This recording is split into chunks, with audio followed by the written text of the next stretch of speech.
जय भीम साथियों, जय भीम संसार यूट्यूब चैनल पर आज हमारे साथ नव कुमार शर्निया जी मौजूद हैं। आप उन्हें स्क्रीन पर पहली बार देख रहे हैं और मैं सर निर्दलीय 2014 और 2019 में जीत कर आए हैं। सर गण सुरक्षा पार्टी में नई ज्वाइनिंग हुई है सर की, अमन जी की, और कि क्या उम्मीद लेकर के बहुजनों को कैसे इंसाफ मिल सकेगा, क्या उनके सपने पूरे हो सकेंगे, या अब तक 77 साल आज़ादी के हो गए हैं, आज भी वो कहीं ना कहीं वंचित हैं, चाहे वो किसी भी हालात में हो। नमस्कार, आप सबको जय भीम। जय भीम। देखिए, ये अमन हमारा नया नहीं, वो हमारा तेलंगाना में कैंडिडेट था। इस बार उसको एक्टिविटीज़ को देखते हुए हम उनको तेलंगाना का प्रेसिडेंट का जिम्मेदारी दिया है। वो अपना टीम वहाँ तैयार करेगा पार्टी के लिए, और वही पार्टी तेलंगाना में भरपूर कोशिश करेगा एमपी एमएलए जिताने का। दूसरा बात है, आप देखिए आज के डेट में हमारे बीच एक जो सबसे बेस्ट वेपन है वही वोट है। अगर हम बहुजन मूवमेंट को सक्सेस तक लेके जाना है, हमको वोट ही हमको लेके जा सकते हैं। जो हमारे बाबा साहेब अम्बेडकर ने इतना बढ़िया संविधान हमको बना के दिया है, उसके बाद बहुजन मिशन को कांशीराम जी ने जिस तरह से उनको आगे किया है, हो सकता है वो गुजर जाने के बाद ये भटक गया है, लेकिन उसको सही रास्ते में लाने का सिर्फ मेरा नहीं, आप सबका जिम्मेदार है। तो इसलिए हम ये जो गण सुरक्षा पार्टी बना है, गण मतलब लोगों का शासन। हमारा आदिवासी लोग पहले राजा के ज़माने टाइम में अपने आप में सब लोग बैठ के शासन करता, उसको गण शासन बोलता था। वही मॉडर्न में डेमोक्रेसी बन गया है। तो ऐसा एक पार्टी, मतलब हम सब सोचते हैं हम अनसिक्योर है, इसको सिक्योरिटी देना है, चाहे सोशल सिक्योरिटी, चाहे पॉलिटिकल, चाहे उसका रिजर्वेशन का हो, चाहे उनका अपना प्रॉपर्टी हो, सबका है। तो ये सब लोगों का सुरक्षा देने का पार्टी गण सुरक्षा पार्टी है। और ये पार्टी क्यों बनाना पड़ा? अब देखिए, देश में लगभग 3000 से ज़्यादा रजिस्टर्ड पार्टी है। हमारा 10 साल एमपी बनने का हो गया है लगभग। पहले बार जो हम एमपी बना 52% वोट मिला, सेकेंड बार हमको 32% मिला, क्योंकि वह सारा इंडिया हमको हराने के लिए वह चले गया था। इस बार हमको उम्मीद है 60% ज़्यादा हमको वोट मिलेगा। सिर्फ हम अकेले आने से कुछ होने वाला नहीं है।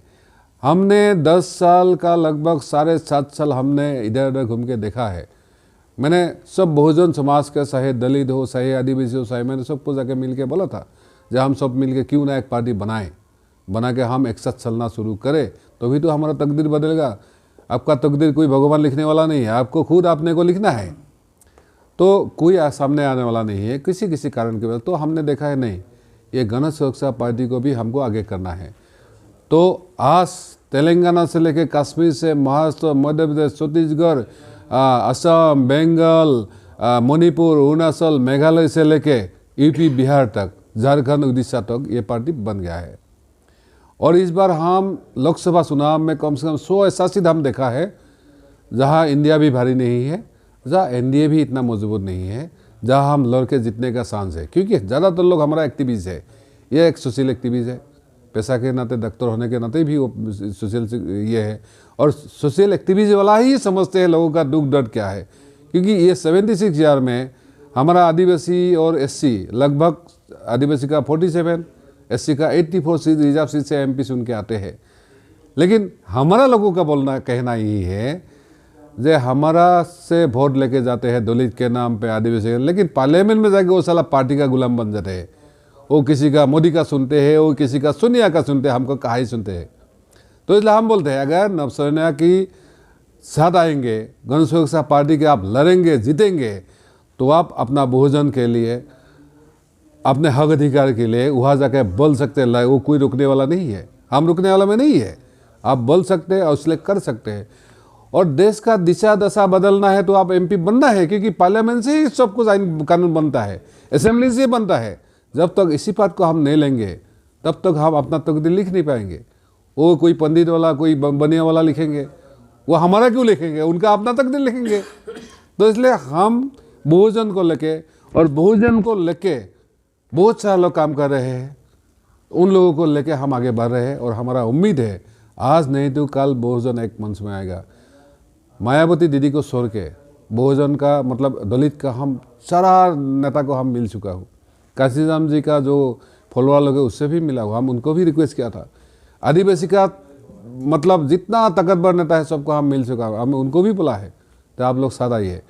तो हम बहुजन के लिए कोऑर्डिनेशन कमेटी भी बनाया है और आदिवासी के लिए भी कोऑर्डिनेशन बनाया। साथ साथ ये गण सुरक्षा पार्टी के साथ लगभग 150 इंडियन रीजनल पार्टीज फ्रंट बोल के एक लाइन्स है, उसमें हम प्रेसिडेंट हैं, हमारा सादा भाई खान कोऑर्डिनेटर है, ये नेशनल कोऑर्डिनेटर है।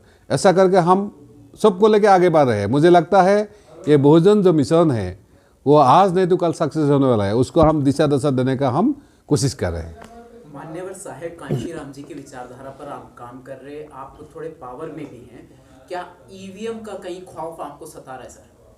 देखिए, हमको नहीं सता है। ईवीएम का जो सच्चाई है उसको उजागर होना चाहिए जी।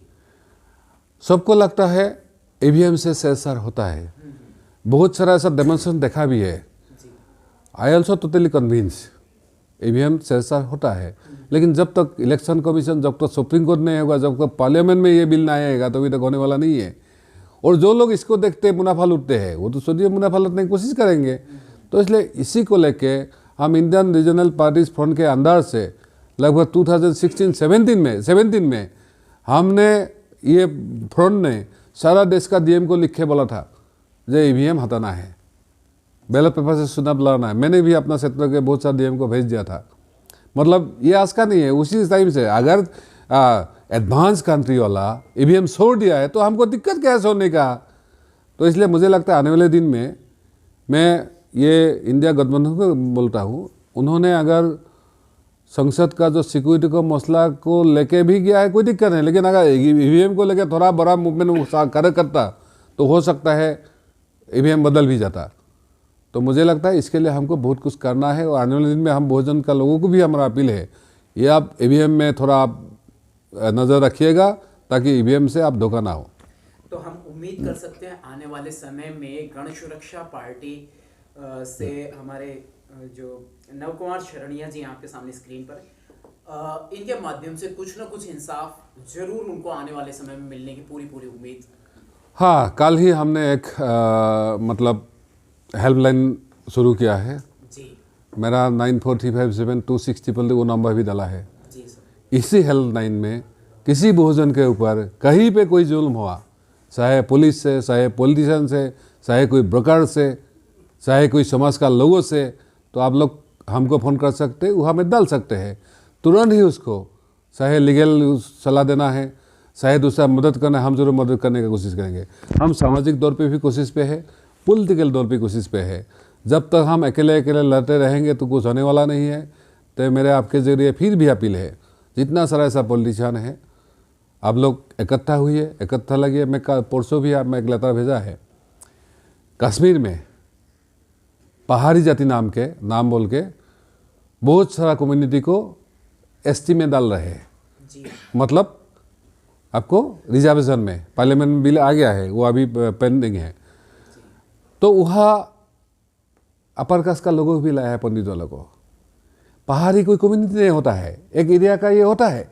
अगर ऐसे नाम पे आप एससी होने के लिए जो नॉर्म चाहिए उसको बाईपास करके सिर्फ पॉलिटिकल ज़बरदस्ती पे उसको बनाएंगे तो ये आदिवासी का जितना सारा, दलित का जितना सारा रिजर्वेशन वो तो लेके जाएगा। तो मैंने सारा एसटी एमपी को लिख के भेजा है, जे भाई आप जिस पार्टी में भी हो, आप आदिवासी से सुन के आता हो, आपको ये हक बनता है, आपको जिम्मेदार बनता है जो आप लोग कम से कम उसको विरोध करें या सरकार को बोले उसको आप पुनर्विचार करें। ऐसा ही एक बिल आया था अब हिमाचल का हाथी कम्युनिटी को लेके, जहाँ हम हाथी कम्युनिटी को एसटी बना रहे हैं, एसटी बना रहे हैं, वहाँ पे 30% एससी का लोग है, 8% एससी का लोग है। वहाँ का आदिवासी दबे हुए हैं। कुछ एससी सोशल वर्कर आके हमको बोला है कि दादा यहाँ हमारे एससी एसटी को सबसे ज़्यादा जुल्म होता है, और वही वाला एसटी बन के यहाँ आने वाला है। अगर वो एसटी बन गया, ना एससी का कुछ रहेगा ना एसटी का कुछ रहेगा। पार्लियामेंट में हर पार्टी, कांग्रेस से बीजेपी टीएमसी से लेकर सब पार्टी, मायावती सब सपोर्ट किया बिल को। मैंने सिर्फ ट्राइबल मिनिस्टर को बोला है अगर सही पे वो लोग आदिवासी बनने का लायक है तो बनाए, कोई दिक्कत नहीं। लेकिन अगर नहीं आप बनाएंगे तो आपको आज नहीं तो कल जवाब देना पड़ेगा।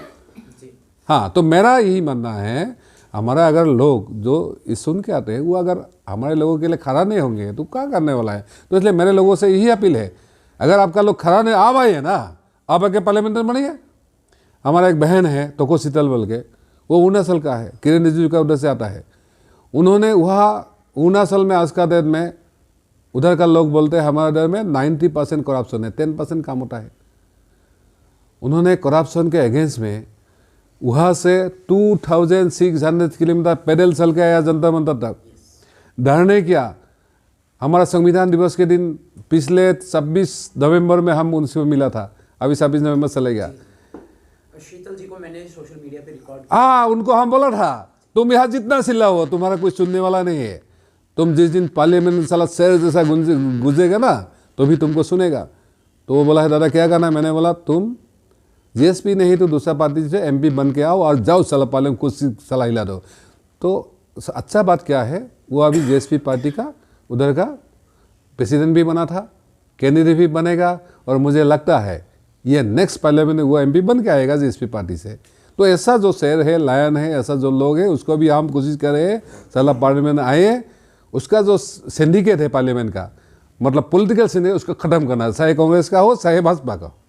जी सर, शीतल जी की आपने बात करी। शीतल जी एक क्रांतिकारी महिला है, उन्होंने काफी संघर्ष झेला और उन पर भी काफी एलिगेशंस लगे हैं, फॉल्स एलिगेशंस, और काफी उनको परेशान किया गया, काफी बाधाएं उनके कार्य में उनको उत्पन्न की गई जी, क्या कहेंगे सर इस पर? देखिए, हमको इसी से डरना नहीं है, और मुझे लगता है शीतल डरने वाला में नहीं है, क्योंकि समाज के भला करने वाला लोग, उसके पास जुल्म जतिया होता है।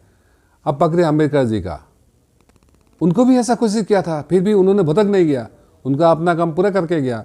बाकी सो गया है, उसको हमको आगे करना है। तो हम भी यहाँ तक आने के लिए हम बहुत कुछ करके आना पड़ा है, लेकिन शुक्रिया है हमारे लोगों का जो उन्होंने हमको पार्लियामेंट तक भेज दिया। मैंने बोला ना, जिस क्षेत्र से मैं आता हूँ वो 30 साल लड़ाई में लगभग 50,000 से ज़्यादा लोग मारा गया, लाखों लोग बेघर हो गया, रिफ्यूजी कैंप में 3, 4 साल 5 साल रहना पड़ा, कोई सिस्टम कोई प्रशासन कुछ नहीं कर पाया। तो उधर का लोगों ने बोला है दादा नहीं इस बार आपको इलेक्शन, जहाँ कोई बैलेट नहीं चलता, बुलेट चलता था। तो फिर हमने सामने गया, मेरे अपोजिशन के सामने उसी टाइम 100 हजार मतलब AK-47 था, फिर भी हमने खड़ा किया, जो हम खड़ा हुआ लोग हमारे साथ दिया। तो बोला है इस बार आप नहीं हम, इस बार सिर्फ ईवीएम चलेगा। 52% वोट उन्होंने हमको दिया, फिर हमको ले, जो हम कुछ नहीं कर पाया। आज कितना तारीख है? 23rd। यही 30 नवंबर को 2014 में पार्लियामेंट शिफ्ट खत्म हुआ, शायद इसी टाइम 3:30 बजे का टाइम है, उसी टाइम में हमारा उधर में गोलीबारी हुआ, 81 आदिवासी लोगों को मार दिया जो एक्सट्रीमिस्ट ने। उसी से हम होम मिनिस्टर को प्राइम मिनिस्टर लगाया, असम का चीफ मिनिस्टर लगाया, बोला अगर आप कुछ नहीं कर सकते चला कुर्सी छोड़ दो। तो उसी के बाद जो मैजिक हुआ, अभी हमारे उधर में कोई बुलेट नहीं है, अभी ईवीएम है। तो अगर हम वहाँ से आके हमारे लोगों ने इतना समझ दिखा के जहाँ सिस्टम फेल था हमको एमपी भेज दिया, एमपी भेज के अभी यह पूरा नॉर्मल है। हमने बोला जब तक हम रहेंगे यहाँ कोई बुलेट चलेगा नहीं। तो ऐसा अगर हम ऐसा कर सकते हैं, इसके साथ लड़ सकते हैं, अगर हम हजारों के सामने हम खड़ा हो सकते हैं, तो आपको तो ये हिम्मत दिखाना ही पड़ेगा ना। अगर एक बार दलित आदिवासी जो दुबले कुचले लोग हैं ना, एक बार हिम्मत देंगे, सामने तो हम है। तो ये उम्मीद कर सकते हैं कि बहुजन समाज के लिए गण सुरक्षा पार्टी एक अच्छी उम्मीद की किरण लेके आ रहा है। देखिए, मैं एक ही बात बोलता हूँ, आप देखिए जितना सारा मेन स्ट्रीम का पॉलिटिकल बड़ा बड़ा पार्टी है, आप देखिएगा वहाँ में कोई दलित कोई आदिवासी नहीं है जो उनको पार्टी का कोई डिसीजन मेकिंग में है। खड़गे जी लाकीली वहाँ आ गया है, उसको ऐसे नहीं आया है, वो लाकीली यहाँ आ गया। मुझे अभी भी पता नहीं वो पूरा डिसीजन ले सकते कि नहीं ले, लेकिन आप देखिए कोई भी ऐसा मेन स्ट्रीम का पॉलिटिकल पार्टी है जहाँ पे कोई आदिवासी का, कोई दलित का, कोई माइनॉरिटीज़ का कोई ऐसा बंदा है जो डिसीजन ले सकते हैं या डिसीजन मेकिंग पार्ट है, वो नहीं है। तो इसलिए हमें लगता है जो हम सामने हैं, ये हम जीएसपी और नवसर ने एक खुले किताब जैसा है, इसमें कोई लुक हमने बोला एक हम फैमिली मेम्बर जैसा है। हमारा दलित, आदिवासी और मैंने दबे कुचले जो भी हो, अगर कोई पंडित का गरीब लोग है उसको भी हम मदद करना है। मैंने बोला है हम पंडित से कोई तकलीफ नहीं है, ब्राह्मण से कोई तकलीफ नहीं है, लेकिन उनका अगर मनुवादी स्वरूप है, रूप है, उसमें हमको तकलीफ है। आदमी से हमको तकलीफ नहीं है, उसका व्यवहार से, उसका ये से हमको तकलीफ है। अगर वो लोग ऐसा करेगा तो हम सहेंगे नहीं, लेकिन एक भाई होने के नाते, एक ये होने के नाते अगर सामने आके लोगों के साथ सेवा करेंगे, काम करेंगे, हमको दिक्कत नहीं है। इसलिए हम सबको बोलता हूँ, गण सुरक्षा पार्टी की कुल मिलाकर के ये सूझबूझ है, समझ है कि सभी के लिए इक्वल है, बस क्राइम के अगेंस्ट है। श्योर काम के अगेंस्ट में है, हम करप्शन के अगेंस्ट में हैं, हम ये पॉलिटिकल सिंडिकेट के अगेंस्ट में हैं, हम ये बेरोजगारी के अगेंस्ट में हैं, हम ये उत्पीड़न के विरोध में हैं। अभी देश का जो माहौल है उसके लिए एक महाबदलाव का जरूरी है। एक जो मोदी जी बोलता है बदलाव लाएंगे बोल के वो आया है, परिवर्तन लाएंगे, लेकिन हम बोलते हैं मोदी का परिवर्तन बहुत हो गया, अभी हमको महापरिवर्तन चाहिए, महाबदलाव चाहिए। जो बुनियादी बदलाव आएगा, चाहे रोजगार में, चाहे एजुकेशन में, चाहे हेल्थ केयर में, चाहे हमारा इंटरनल एक्सटर्नल सिक्योरिटी में, सब में एक महाबदलाव लाना है। मोदी जी के वादे तो झूठे निकले सारे, गण सुरक्षा पार्टी से उम्मीद नहीं। इसी को बोलते हैं, कुछ लोग हमको मजाक में पूछते हैं आप कभी प्राइम मिनिस्टर बनने वाला है। मैंने बोला अगर बनने का मौका आते हैं देवीगुरु से हम जरूर बनेंगे, लेकिन बन के हम भला नहीं करेंगे वो बात छोड़ो, लेकिन मोदी जैसा हम बुरा तो नहीं करेंगे, उससे तो जरूर अच्छा करेंगे। बहुत बहुत शुक्रिया सर, बहुत बहुत साधु। जय भीम।